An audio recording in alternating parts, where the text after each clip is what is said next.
Hello दोस्तों, एक बार पुनः स्वागत है आपका स्टडी प्रमोटर्स में। दोस्तों, आज के इस वीडियो में हम कक्षा 9वीं के हिंदी के गद्य खंड से श्री राम शर्मा जी द्वारा रचित स्मृति पाठ का अध्ययन करेंगे। दोस्तों, स्मृति पाठ काफ़ी लंबा है, इसलिए हमने इसे 2 भागों में बनाया है। पहले भाग का वीडियो हमने अपलोड कर दिया है और उसका लिंक हम डिस्क्रिप्शन में दे दिए हैं, आप वहां से जाकर देख लीजिएगा। और यह दूसरा भाग है। दोस्तों, स्मृति का दूसरा भाग का अध्ययन करने से पहले यदि आप इस चैनल पर नए हैं तो चैनल को तुरंत सब्सक्राइब कर लें और साथ ही बेल आइकन को भी हिट कर दें, ताकि जब भी हम कोई नए वीडियो अपलोड करते हैं तो उसका नोटिफिकेशन सीधे आप तक पहुंचे। तो चलिए शुरू करते हैं अब इस पाठ को। दोस्तों, पहले भाग में हम यहाँ तक पढ़े थे, असंभव प्रतीत हो गई। अब यहाँ से पढ़ेंगे हम दूसरे भाग में। डंडा चलाने के लिए स्थान ही न था। लाठी या डंडा चलाने के लिए काफ़ी स्थान चाहिए जिसमें वे घुमाए जा सकें। यहाँ पर लेखक बता रहा है कि जिस कुएं में वो घुसा था और उस कुएं में एक सांप था, उस सांप को मारने के लिए यदि डंडा भी चलाया जाए तो काफ़ी स्थान चाहिए। यही इसमें लेखक बता रहा है, क्योंकि वह कुआं जो था वह कच्चा कुआं था और कच्चे कुएं की जो व्यास होती है वह काफ़ी कम होती है। तो यहाँ पर लेखक कह रहा है कि यदि मैं उस सांप पर वार भी करूँ तो उसे लाठी या डंडे से वार करने के लिए उसे घुमाना पड़ेगा और घुमाने के लिए काफ़ी स्थान चाहिए जो इस कुएं में नहीं है। सांप को डंडे से दबाया जा सकता था, पर ऐसा करना मानो तोप के मोहरे पर खड़ा होना था। अब फिर लेखक कह रहा है कि सांप को डंडे से दबाया भी जा सकता था, पर ऐसा करना मानो ऐसा प्रतीत होगा कि जैसे तोप के मुंह पे हम खड़े हो जाए। यदि फन या उसके समीप का भाग दबा न दबा तो फिर वह पलटकर जरूर काटता, और फन के पास दबाने की कोई संभावना भी होती तो फिर उसके पास पड़ी हुई 2 चिट्ठियों को कैसे उठाता। लेखक कह रहा है कि यदि फन को दबाया जाता, अर्थात यदि लाठी से उसके फन को दबाया जाता तो उसके जो फन के समीप का कोई भाग हो वह न दबता तो वह सांप पलटकर जरूर वार करता, और शायद ऐसा करना असंभव लग रहा था। अर्थात सांप को लाठी से दबाना असंभव सा प्रतीत हो रहा था, मुमकिन नहीं हो लग रहा था। और यदि ऐसा हो पाता तो चिट्ठियों को नहीं उठा लेते हम। लेखक यही इसमें बता रहा है, क्योंकि चिट्ठियाँ 3 थी और तीनों चिट्ठियाँ गिरी थी उसी कुएं में। यही लेखक बता रहा है कि उस कुएं में मैं उतरा हूँ और उस चिट्ठी को उठाना चाहता हूँ, किंतु उसमें सर्प है, सांप है, और उस सांप को मैं मारने के लिए लाठी का भी यदि प्रयोग करूं तो वह सांप भी मुझे पलटकर वार जरूर करेगा। यही इसमें लेखक बता रहा है। 2 चिट्ठियाँ उसके पास उससे सटी हुई पड़ी थी और एक मेरी ओर थी। अब लेखक कह रहा है कि जो 2 चिट्ठियाँ थी उसी के पास, उस सर्प के पास एकदम उससे सटी हुई थी, और एक मेरी ओर थी जिधर मैं खड़ा था। मैं तो चिट्ठियाँ लेने ही उतरा था, हम दोनों अपने पैतरों पर डटे थे। और लेखक कह रहा है, मैं तो सांप को मारने के लिए नहीं उतरा था, मैं तो सिर्फ उन चिट्ठियों को लेने के लिए उस कुएं में उतरा था, और हम दोनों अपने अपने पैतरों पर डटे थे। अर्थात पैतरों का अर्थ है चालाकी से भरी हुई कोई चाल। तो लेखक कह रहा है कि हम भी चालाकी से अपनी ओर डटे थे और वह भी चालाकी से डटा हुआ था। उस आसन पर खड़े खड़े मुझे 4-5 मिनट हो गए, और उसी तरह खड़े हुए हुए मुझे 4 या 5 मिनट हो गए। दोनों ओर से मोर्चे पड़े हुए थे, पर मेरा मोर्चा कमज़ोर था। लेखक कह रहा है कि हम भी अपने चालाकी से डटे हुए थे अपनी ओर, और वह भी डटा हुआ था। अर्थात हम दोनों एक दूसरे के विरोधी थे और हम दोनों डटे हुए थे।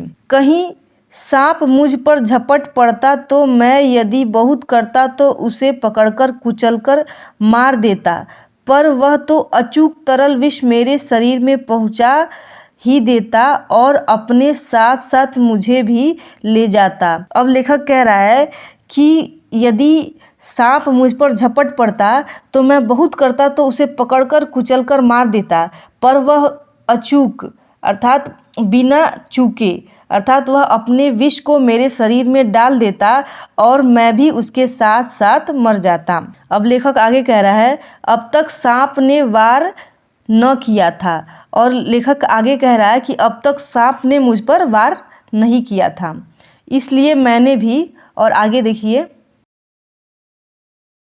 उसे डंडे से दबाने का ख्याल छोड़ दिया।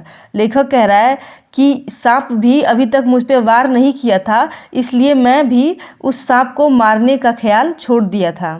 ऐसा करना उचित भी न था। लेखक कह रहा है कि सांप को मारना भी उचित न था। अब प्रश्न था कि चिट्ठियाँ कैसे उठाई जाए। लेखक कह रहा है कि अब यह प्रश्न था कि चिट्ठियों को उसके पास से कैसे उठाई जाए।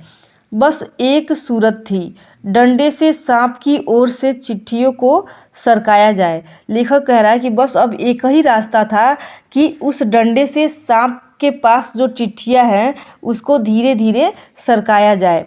यदि सांप टूट पड़ा तो कोई चारा न था, और यदि सांप मुझ पर टूट पड़ा अर्थात मुझ पर वार करने का प्रयत्न किया या करने लगा तो मेरे पास कोई चारा न था, कोई उपाय न था। कुर्ता था और कोई कपड़ा न था जिससे सांप के मुंह की ओर करके उसके फन को पकड़ लूं। लेखक कह रहा है कि मेरे पास बस एक कुर्ता था और कोई भी कपड़ा न था जिससे मैं सांप के मुंह पर उस कपड़े को फेंक कर उसके फन को मैं पकड़ लूं। मारना या बिल्कुल छेड़खानी न करना, ये दो मार्ग थे। लेखक अब यह कह रहा है कि या तो उस सांप को एकदम से मार दिया जाए या फिर बिल्कुल छेड़खानी न किया जाए, यही मेरे पास केवल दो मार्ग थे। सो पहला मेरी शक्ति के बाहर था। लेखक अब कह रहा है कि जो मारने वाला विचार था वह मेरे शक्ति से बाहर था, और आगे कह रहा है कि बाध्य होकर दूसरे मार्ग का अवलंबन करना पड़ा। अवलंबन का अर्थ है सहारा लेना या अपनाना।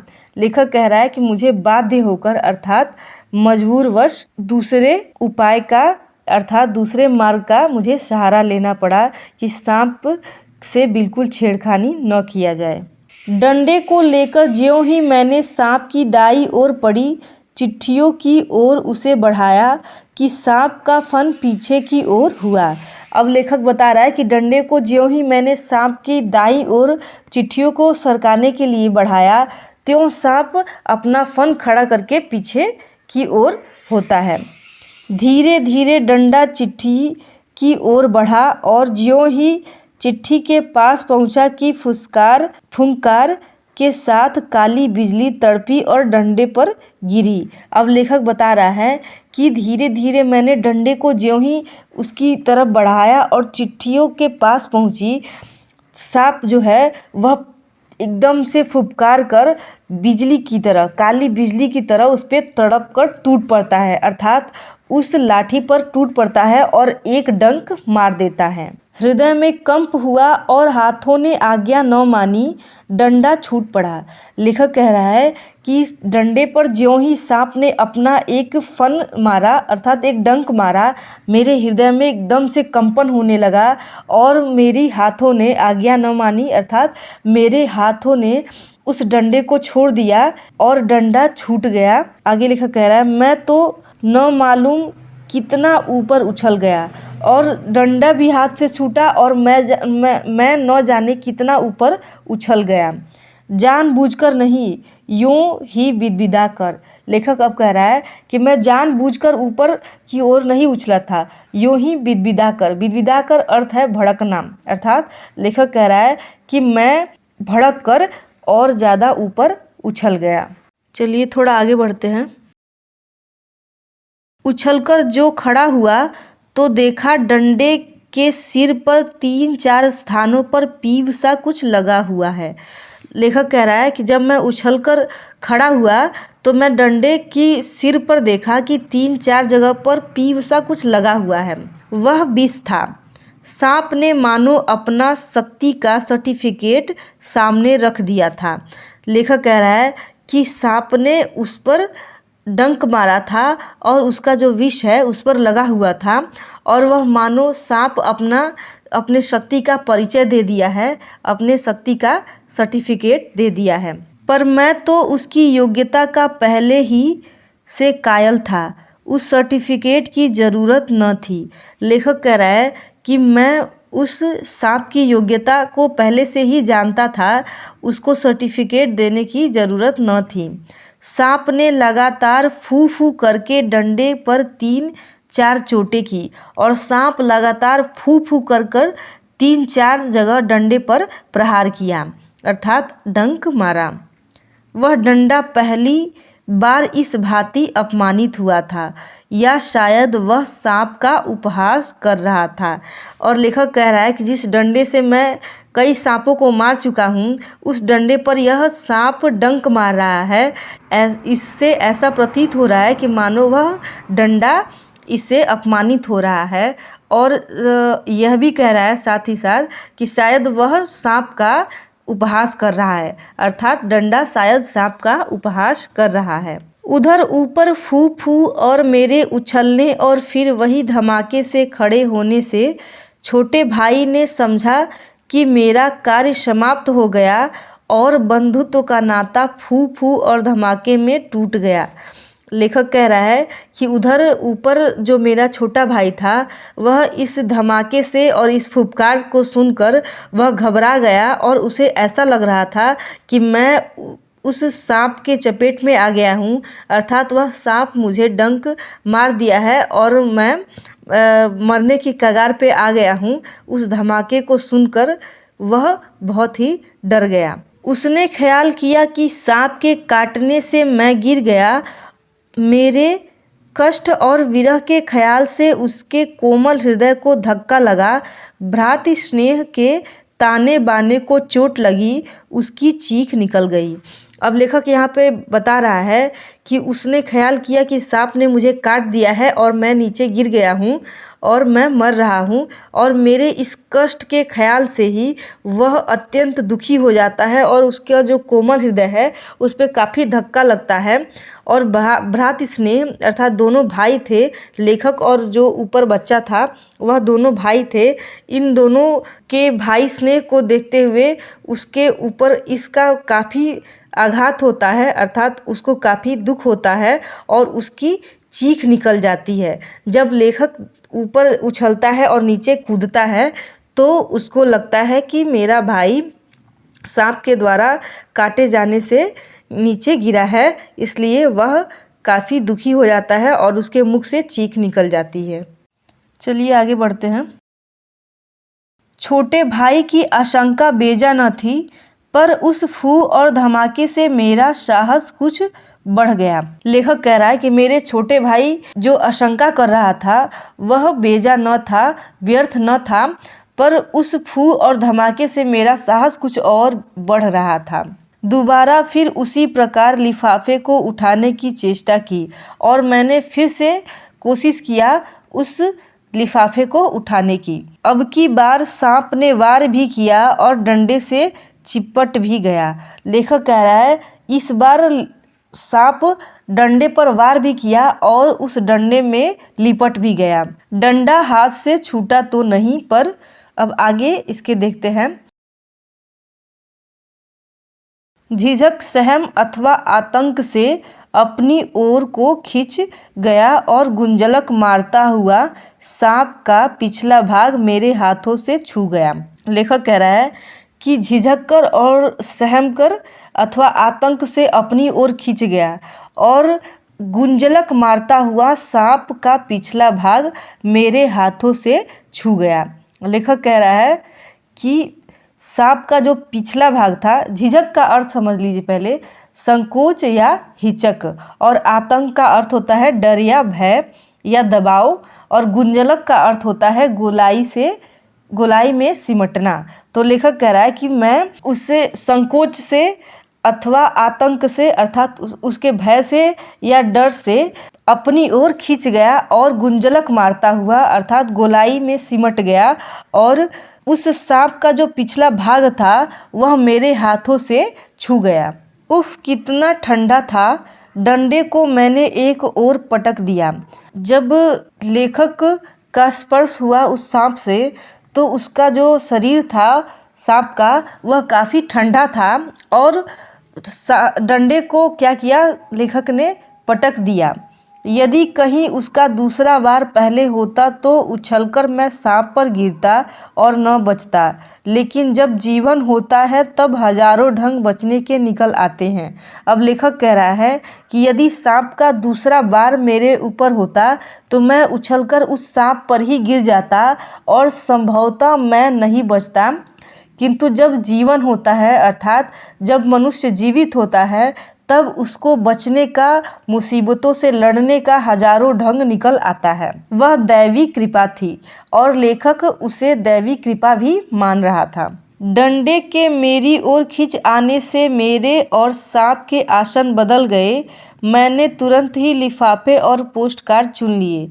लेखक कह रहा है कि डंडे को मेरी ओर जब खींचा, अर्थात डंडा जब मैं अपनी ओर खींचा तो मेरा और सांप का जो आसन था वह बदल गया, अर्थात सांप की तरफ मैं हो गया और सांप मेरी तरफ हो गया, और मैं तुरंत उस पोस्ट कार्ड को, उस लिफाफे को चुन लिया अर्थात उठा लिया। चिट्ठियों को धोती के छोर में बांध दिया और छोटे भाई ने उन्हें ऊपर खींच लिया, और मैंने चिट्ठियों को धोती के छोर से बांध दिया और जो ऊपर छोटा भाई था वह उस चिट्ठी को, उन चिट्ठियों को खींच लिया। डंडे को सांप के पास से उठाने में भी बड़ी कठिनाई पड़ी।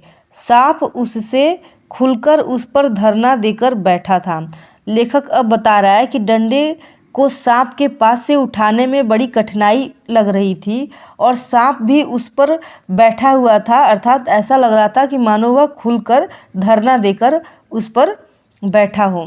जीत तो मेरी हो चुकी थी पर अपना निशान गंवा चुका था। अब लेखक कह रहा है कि मेरी जीत तो हो चुकी थी, लेकिन जो मेरा निशान था अर्थात सांपों को उसी डंडे से मैं मारा करता था, वह निशान मेरा खो चुका था, अर्थात मैं उस निशान को गंवा चुका था। आगे हाथ बढ़ाता तो सांप हाथ पर वार करता, इसलिए कुएं की बगल से एक मुट्ठी मिट्टी लेकर मैंने उसकी दाईं ओर फेंकी। लेखक कह रहा है कि यदि मैं आगे हाथ बढ़ाता डंडे को उठाने के लिए तो सांप मुझ पर प्रहार कर देता, इसलिए मैं कुएं की बगल से एक मुट्ठी मिट्टी लेकर उसकी दाईं ओर फेंकी।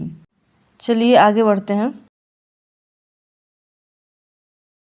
कि वह उस पर झपटा और मैंने दूसरे हाथ से उसकी बाईं ओर से डंडा खींच लिया। देखिए लेखक बता रहा है कि ज्यों ही मैंने सांप की दाईं ओर एक मुट्ठी मिट्टी लेकर फेंकी तो वह सांप उस मिट्टी पर झपट पड़ा और मैंने डंडा झट से उठा लिया।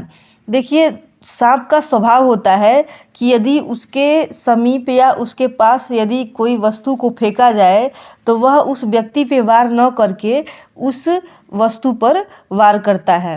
पर बात की बात में उसने दूसरी ओर भी वार किया।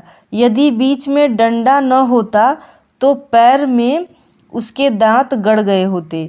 लेखक कह रहा है कि यदि बीच में डंडा न आता तो वह सांप दूसरी बार जब वार करता है तो वह वार मेरे पैर पर ही लगे होते और उसके दांत मेरे पैर में गड़ गए होते। अब ऊपर चढ़ना कोई कठिन काम न था।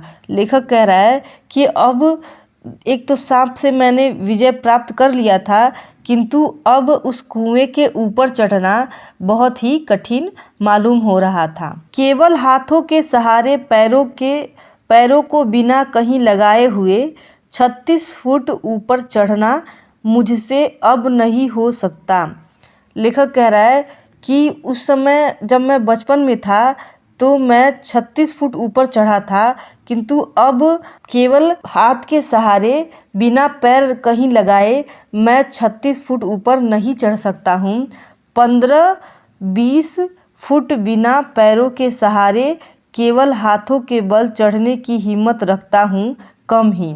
लेखक कह रहा है कि 15 या 20 फुट ऊपर मैं बिना पैरों के सहारे केवल हाथ के बल पर चढ़ सकता हूँ, शायद उससे कम ही चढ़ सकता हूँ, अधिक नहीं।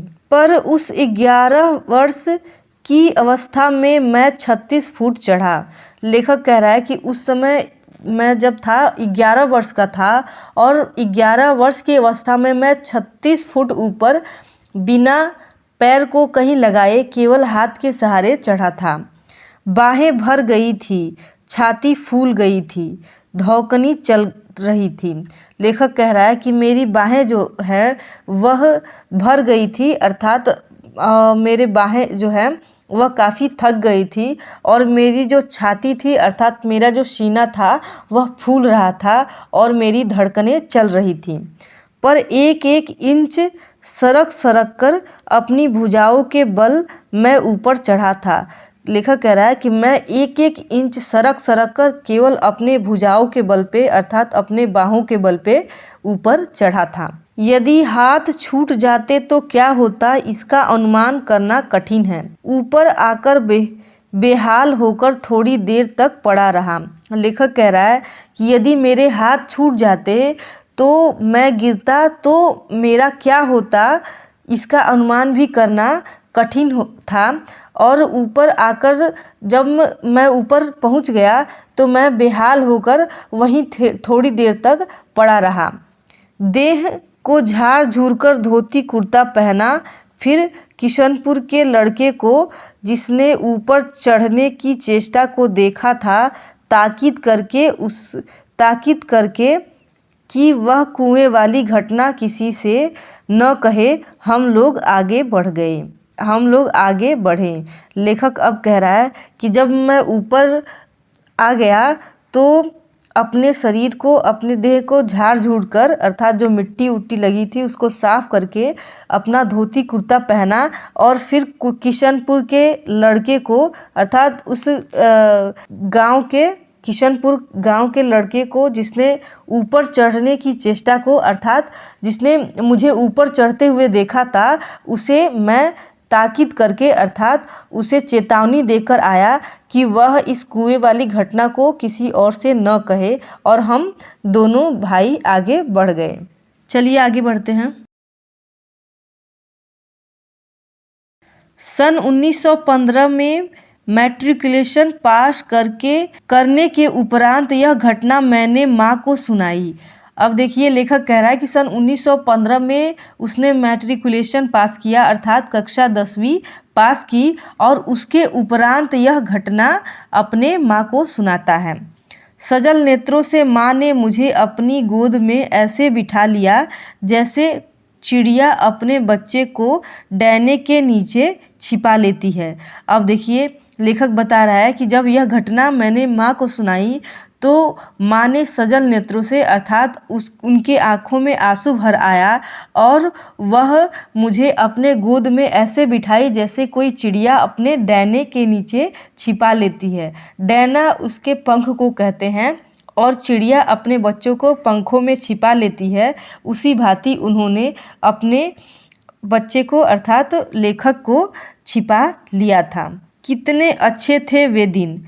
उस समय राइफल न थी, डंडा था और डंडे का शिकार कम से कम उस सांप का शिकार राइफल के शिकार से कम रोचक और भयानक न था। लेखक कह रहा है कि वह दिन कितने अच्छे थे। उस समय राइफल या बंदूक वगैरह ऐसी कोई वस्तु या कोई चीज़ नहीं थी, केवल डंडा था और डंडे का शिकार अर्थात डंडे से पिटाई उस सांप का शिकार करने से काफ़ी अच्छा था और इस राइफल से भी काफ़ी डरावना था। कहने का अर्थ यही है कि उस समय लेखक जितना डंडे की मार से डरता था उतना इस समय के राइफल से भी नहीं डरता है और उस समय उस डंडे की मार से अच्छा वह उस सांप से भिड़ना समझ रहा था। दोस्तों, इस प्रकार स्मृति पाठ का दूसरा भाग भी समाप्त होता है। आपको नए नए वीडियो प्राप्त करना है तो इस चैनल को अभी सब्सक्राइब कर ले और बेल आइकन को भी हिट कर दे ताकि जब जब हम कोई वीडियो अपलोड करेंगे तो उसका नोटिफिकेशन आप तक पहुंचता रहेगा। और साथ ही यह वीडियो आपको अच्छा लगता है तो इस वीडियो को लाइक करें और हमें कमेंट करके बताएं और अपने दोस्तों को भी शेयर करें ताकि वे भी इस वीडियो का लाभ उठा सकें। चलिए फिर मिलेंगे किसी नए वीडियो में, तब तक के लिए हमें दीजिए इजाज़त। नमस्कार।